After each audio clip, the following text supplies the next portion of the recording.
महापुराण अध्याय भाग 2 आज हम आप लोग के बीच में लेकर के आए हैं। आज हम आपको बता रहे हैं कि कलयुग है कौन और कलयुग युग कैसे आया।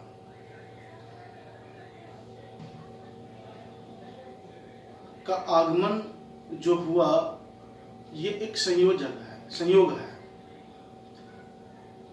सतयुग, द्वापर और त्रेता युग था, कलयुग कोई युग नहीं था।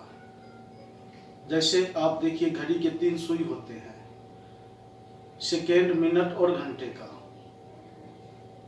उसी प्रकार ब्रह्मा विष्णु महेश, वैज्ञानिक भी इस बात को जो है बताते हैं कि इलेक्ट्रॉन, न्यूट्रॉन और प्रोटॉन से जो है सृष्टि का निर्माण हुआ है। इलेक्ट्रॉन, न्यूट्रॉन और प्रोटॉन से।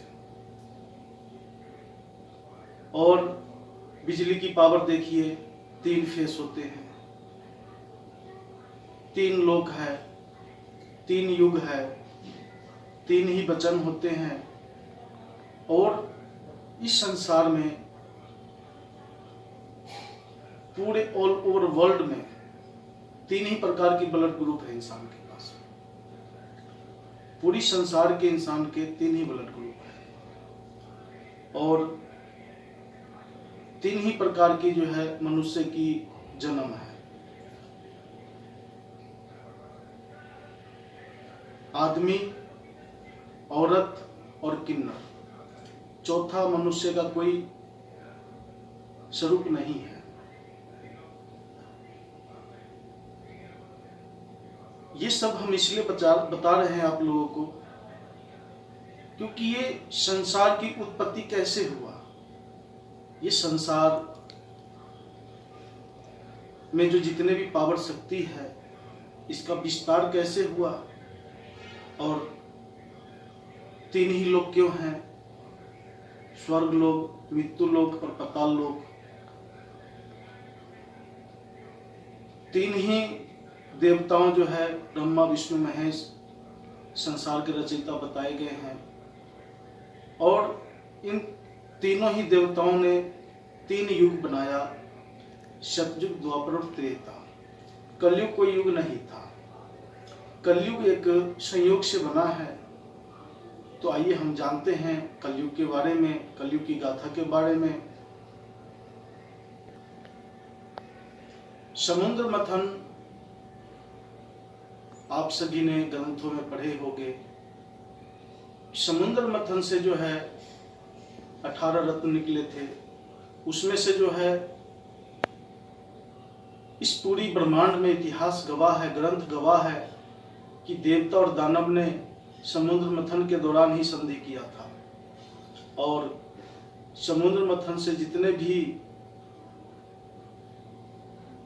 ये वस्तुएं निकलेंगी उसमें से जो है जितने भी रत्न निकलेंगे उसमें से यह डिसाइड हुआ था कि भाई आधा तेरा और आधा मेरा। एरावत हाथी जो है इंद्रदेव को दे दिया गया और कामधेनु गौ जो समुद्र मंथन से निकला वो जो है संतों को जो है उपहार स्वरूप दे दिया गया। जब लक्ष्मी जी प्रकट हुए तो लक्ष्मी जी जो है स्वयं भगवान विष्णु को जो है उपहार स्वरूप दे दिया गया। इसी तरह बांटते चले गए। जब अमृत निकला तो अमृतपान देवताओं ने किया। उसी से जब विष निकला तो विष को इस धरती पे कोई भी व्यक्ति, कोई भी प्राणी इसको जो है ओटने वाला नहीं था जो इसको धारण कर सके। विष के अंदर इतना तेज था, इतना जलन था कि जिस तरफ जो है हवा बह रहा था उसी तरफ जीव जंतु, पेड़ पौधे आदि मनुष्य सभी मूर्छित होकर के जो है वो विष के प्रभाव से जो है मूर्छित होते जा रहे थे।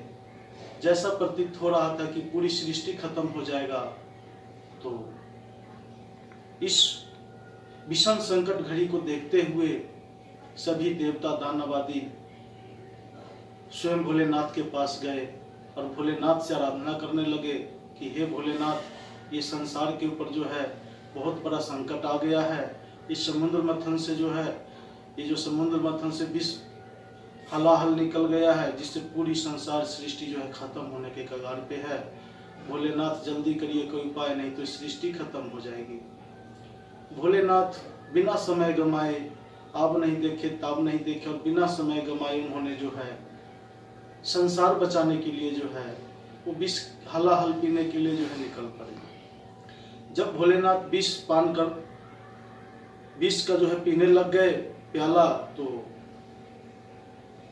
वो विष प्याला जैसे ही धारण करने लगे उनके दोनों तरफ से जो है वो टपकने लगा। आप लोग आप देखते होंगे, लोटा गिलास आदि में पानी पीते हो तो दोनों साइड से टपकते हैं, होठ के दोनों साइड से, तो इसी तरह जो टपकने लगा। तो कलयुग देव जो है वहां पर उस समुद्र मंथन के दौरान जो है वो मौजूद थे। उन्होंने जो है देखा कि भाई अगर ये धरती पर ये विष गिर गया तो ये पूरी धरती विषैली हो जाएगी और ये भोलेनाथ को जो है ये पीने का जो इसका कोई महत्व होगा नहीं। तो उन्होंने जो है बिना समय गंवाए कलयुग देव ने जो है अपना मुंह खोल करके जो है स्वयं भोलेनाथ के चरणों में लेट गए। भोलेनाथ की चरणों की स्पर्श से जो है उनके अंदर जो शक्तियाँ आई, जिससे जो है विष को जो है धारण उन्होंने अपने मुख में कर लिया, धरती पे गिरने नहीं दिया। तो दूसरी तरफ तीनों लोगों में जो शहनाई बजने लग रहा था।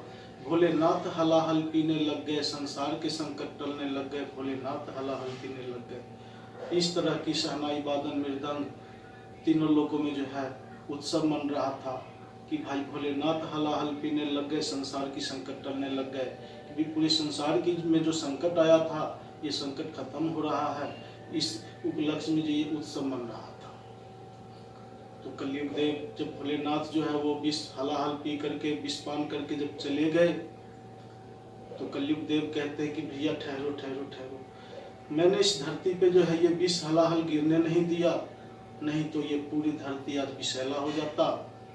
तो आप हमें जो है ये बताइए कि इसको मैं कहाँ पे रखूं, जल्दी आप बताइए, नहीं तो मैं धरती पे उगलता हूँ जिससे कि पूरी धरती विषैला हो जाएगा। फिर वहीं के वहीं समस्या बरकरार रहा, शहनाई वादन रुक गए, फिर सन्नाटा छा गया तीनों लोकों में।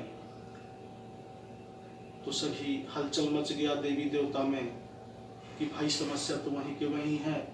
भोलेनाथ को ढूंढा गया, भोलेनाथ कहीं भी पूरे तीनों भुवनों में कहीं पर भी वो जो है नहीं मिले किसी को। बहुत संकट, अब इस संकट को समाधान कैसे हो इसके लिए जो है बहुत ही विचलित थे सभी देवी देवता दानवादी। तो ये प्रयास किया गया कि भाई किसी तरह जो है कलयुग को ही जो है इस विष पान को जो है धारण करने के लिए कहा जाए।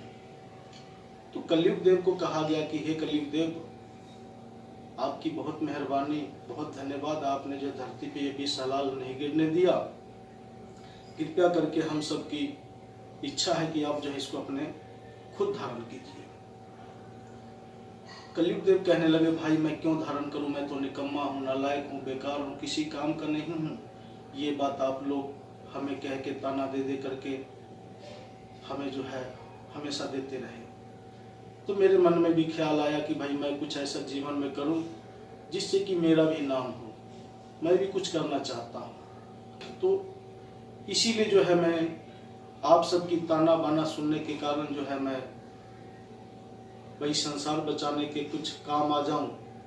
तो इस सोच के साथ जो है मैं जो है भोलेनाथ के चरणों में लेटा था और ये विष का जो ये विष हलाहल जो गिर रहा था धरती पे नहीं गिरने दिया। तो आप लोग जल्दी बताओ कि इसको मैं कहाँ रखूं, स्थान दो इसका। इस पूरी सृष्टि पे किसी के पास इस विष हलाहल को रखने का स्थान नहीं था। तो सभी कहने लगे कि भाई कलयुग देव आप जो है इसको धारण करिए। तो कलयुग कहने लगे भाई हमें क्या लालच है, मैं जो चाहता हूं मेरे को मिलेगा तो मैं धारण करूंगा। उन्होंने शर्त रख दिया, बोला ठीक है आपकी शर्त मंजूर होगा।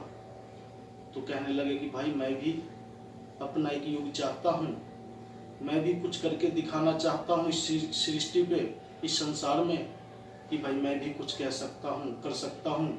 जैसा कि आप लोग मेरे को निकम्मा, नालायक, तरह तरह की उपाधि से जो है कोसते रहते हो, तो मेरे मन में भी एक भावना है कि मैं भी कुछ ऐसा करूं जिससे कि हमारा जो अंदर करने की क्षमता है वो क्षमता आप लोग जो है देख सको। तो इसीलिए मेरा भी एक युग चाहिए और मैं भी अपना एक युग चाहता हूँ। यदि आप लोग देवी देवता हमें हमारा भी एक युग देते हो तो मैं इस भी हलाहल को धारण करता हूँ, नहीं तो धरती पर मैं उगलता हूँ। सभी ने विचार किया, विमर्श किया, देवी देवता, दानव आदि जितने भी थे, तो उन्होंने कहा भाई सृष्टि वैसे भी खत्म हो जाएगा। इस धरती से जो नाना प्रकार के जो है पौष्टिक फल आदि निकलते हैं, बड़े सारे विषैला हो जाएंगे तो पूरी सृष्टि खत्म हो जाएगा। इससे बढ़िया है कि किसी भी तरह धरती बची रहेगी। कलयुग देव को जो है सौंप दिया गया। सभी ने वचन दे दिया कि हे कलयुग देव, आपका भी युग आएगा। हम सभी देवी देवता, इस पूरे तीनों लोगों की जितने भी है, सभी आपको जो है फुल समर्थन करते हैं। वहां से जो है कलयुग देव का जो है युग का जो है आगमन हुआ। अब मैं इस कड़ी का अगला भाग श्री कलयुग महापुराण का नेक्स्ट पार्ट में कथा बताएंगे। आज की कथा यहीं तक। जय श्री कलयुग।